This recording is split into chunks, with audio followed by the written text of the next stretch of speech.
It's 2022. What kind of resolutions have you made? Most of us are thinking about physical health. Are you thinking about your mental health? That's what I want to talk about today.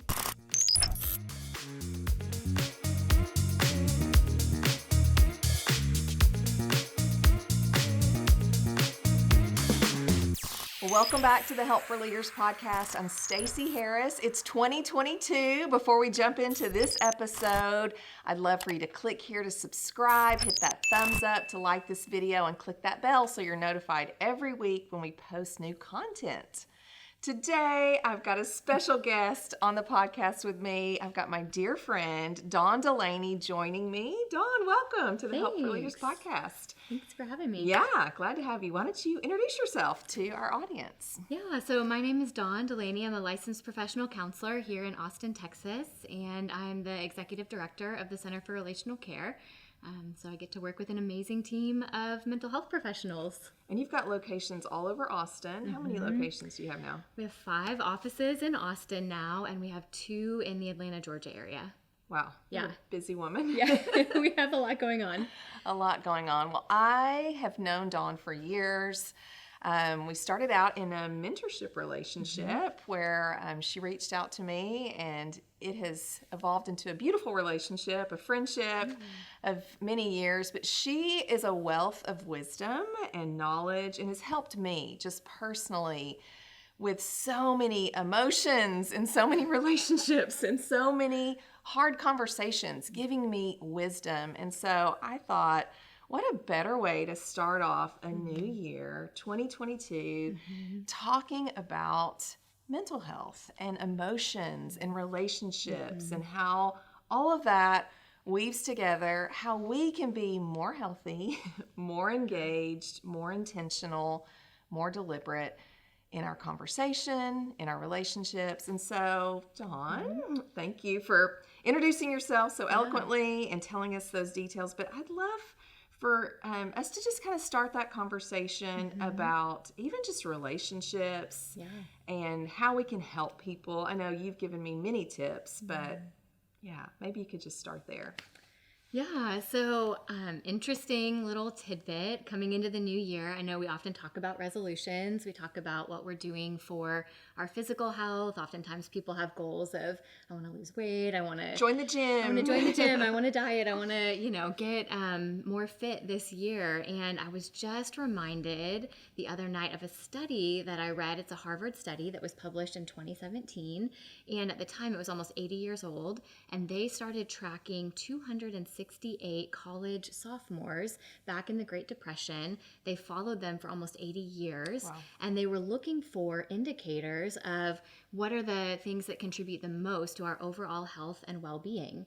And what they found over 80 years is that it was the strength and the quality and the health of our relationships that were the greatest predictor of overall health. So not just mental health, but also physical health and well-being. That people, there was a tagline that was used, better a donut with a friend than salad alone. That actually, I love it's less important. I mean, it is important to eat healthy, Yeah. right? But that is less of a factor of your overall health and well-being in the long term than the quality of your relationships. So relationships are really important. I've known that, and now I have a Harvard study. Harvard study to back it up. Oh, that's so good. Thank you for sharing those stats. That's fascinating. I want to go read that study. Yeah, I can send it to you. Yeah. And so I was thinking about relationships and thinking about, I wanted to ask you, Stacey, when I say relationships, when I just say, the quality of relationships, what kinds of relationships come to mind for you? Yeah. I mean, well, we've just come off the holidays, and so I've had my family here with me. My children have come in from out of state and out of town, and so, I mean, those are really precious, dear, important relationships to me. So those are the ones that come to mind first. Family, and then friends, obviously. You're sitting right here. I love hanging out with friends. I've got many relationships with work colleagues that I appreciate, and I'm actually going to be traveling in just a few weeks to Arizona to a conference and get to see several colleagues that I work with that I haven't seen since before the pandemic. So those relationships come to mind as well. So, Yeah, and I think that's probably true for most of us, right? We think about our family, we think about friends, we think about coworkers or colleagues, but I was realizing we don't often think about that we also have a relationship with ourselves. Oh, wow. And that is important, especially talking about a workplace setting and stress in a workplace, which I know is something you're passionate about. Yeah. The quality of our relationship with ourselves can play an important factor, and the quality of our relationship with community, the community around us. So that could look a lot of different ways. It could be your work community. It could be a place that you volunteer. If you're oriented towards faith, it could be a spiritual community. It could be your relationship with God. So there's lots of different relationships that we can tend to coming into the new year. And so good. Yeah. Okay, let's talk about that relationship with self, because yes, that's probably not the first one that I think of, but my goodness, who do I spend the most time with? Yourself. With me. Yeah. All up in here sometimes. And that can be a problem, exactly. right? When we're all up in here. There can be really positive things happening, obviously, with some self-affirmation, and hopefully those kind of conversations are. I talk in some of the training that I do. I talk about internal noise, and it's just that monologue that's going on in my head, in your head, constantly. We can't turn it off. And what is the monologue?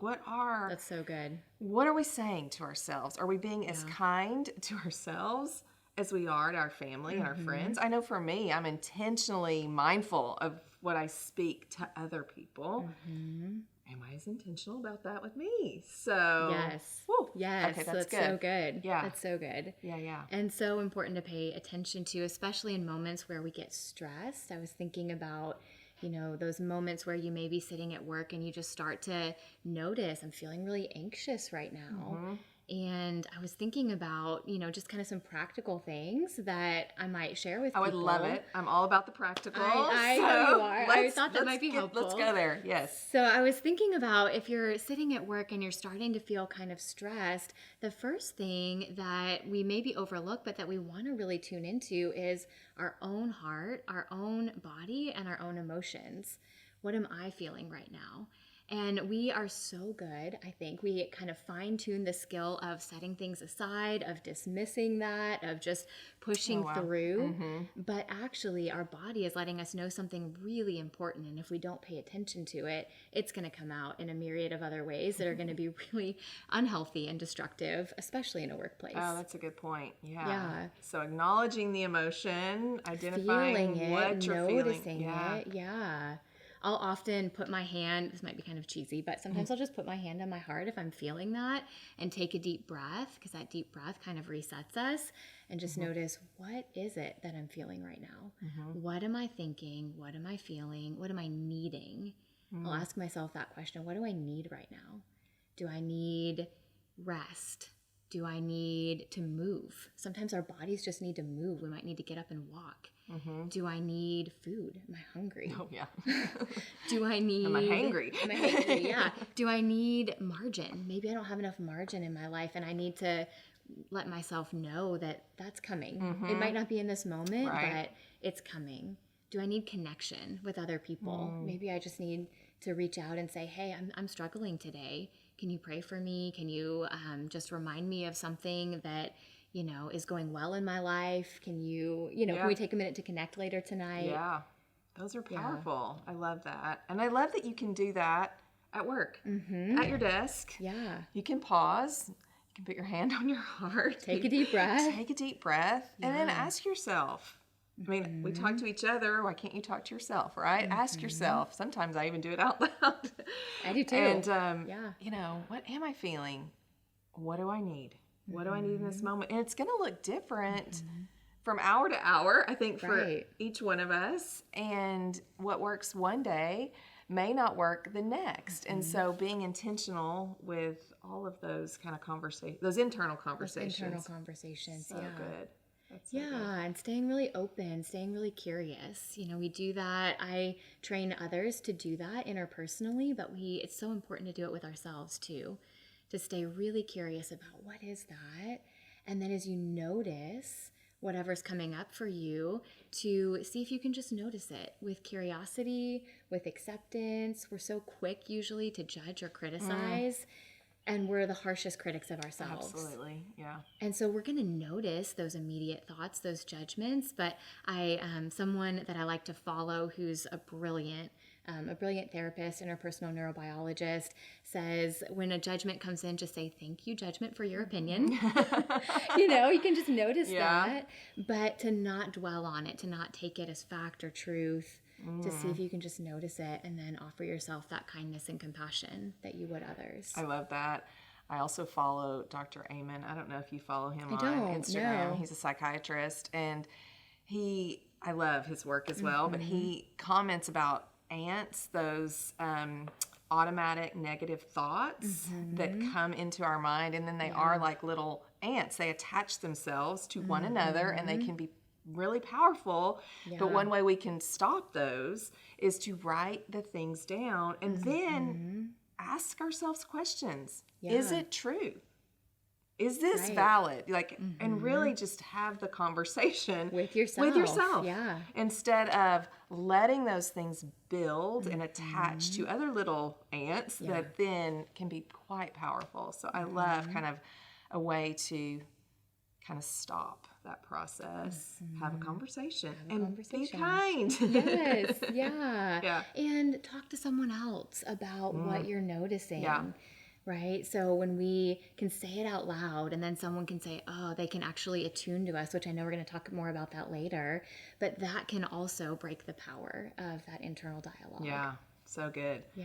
That's a great place to pause, I think, because we are going to talk about emotionally attuning and all that I've learned from Dawn, and even maybe some things I didn't learn and that I needed more help with, and share some best practices, even some things that went a little wrong in that process, and the learning journey, right? Because That's what is it's all about about. learning and Yes. making mistakes and then getting up and doing it differently. Yes. Yeah. So I hope you've learned something today. Thank you so much, Dawn, for joining us. So tune in next week, because we're going to talk more with Dawn Delaney about emotional attunement and really leaning in to that.